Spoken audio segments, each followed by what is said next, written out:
Hi my crafty friends and welcome back to another card making video. Today I'm playing with the August Card Kit by SimonSaysStamp and let's see what's included. You will get an embossing ink as well as an embossing powder. This is in silver color. And that zipper bag is included in the kit as well. Now you will find those tiny little foam squares really handy for small elements. One 3D embossing folder. This is one that gives that beautiful dimension and it is full of flowers, so I find it is really versatile as a design and hopefully you can see the pattern here. Now let's take a look at the stamp set first before we go on to the papers. The stamp set is called Vintage Garden and it comes with lovely sentiments in this beautiful calligraphy font. You also get flower compositions as well as a couple of butterflies. You will also find inside a pack of 3 pre-folded card bases. These are A3, so that's 4¼ by 5½. And all you need to do is just use your bone folder and score them in half. Then a couple of envelopes in silver and purple. And here are the pattern papers for this kit, 6x6 ones, double-sided, with lots and lots of flowers, flower composition, vases with flowers in a lovely color combination. Now these are the patterns that I call busy patterns, because you cannot stamp on top of them and being able to see what you stamped. But today I'm going to focus, just like always, on the pattern papers included, and I'm going to show you some recipes on how to use busy pattern papers. Finally, you will find 3 colors of cardstock, purple, white and this beautiful shiny rose gold one. So let's start with the first card for today and I'm going to use one of the busy pattern papers with all the flowers and leaves and I'm going to cut it to be slightly smaller than the standard card. So usually instead of going for 4¼ by 5½, I go for 3¾ by 5. Now a great way to show both sides of a pattern paper is to just fold one corner towards the front.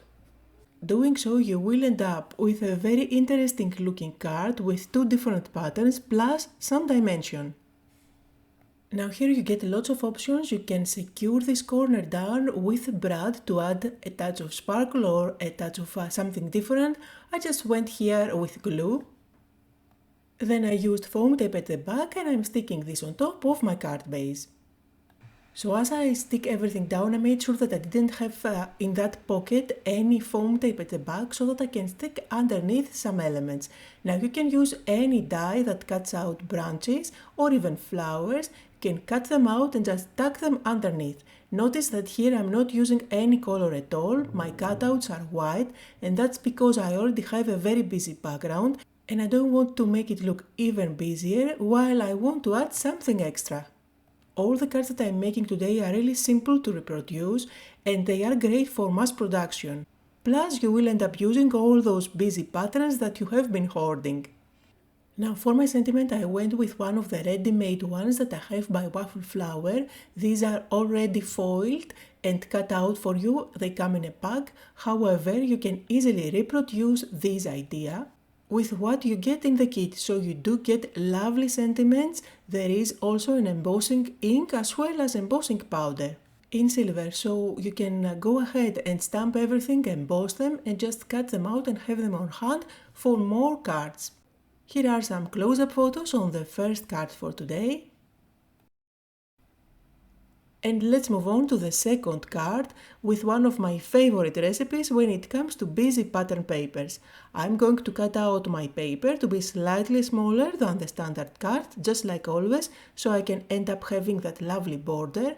And this time I'm pairing this pattern paper with white, which gives a lovely contrast. I am going to use a die and I'm going to cut out a window on that pattern paper. This way I will end up having that white popping through, so I can stamp there my sentiment and I know for sure that this is going to contrast with the background. Since I have all that silver detail, the silver foiling on top of my pattern paper, I'm going to emboss the sentiment using the silver embossing powder that was included in the kit, and this is going to bring all the elements together lovely. Again, this is the perfect recipe to come up with really quick and easy cards, and if you want to make them even quicker and to mass produce them, you don't have to do embossing on your sentiment, you can just stamp inside that circle. You can of course stop here. If you want to embellish it a little bit more, you can go ahead and add gems, you can add some lovely cutouts. Here I used one of the butterflies. Again, I embossed it with a silver embossing powder, and I'm just going to stick it up here. And I also added a few pearls. And remember, you can even turn this window into a shaker window if you want. Another easy way to use pattern paper, which is busy, is to cut out a piece that's 4 1/4 by 5 1/2 and then cut it on an angle.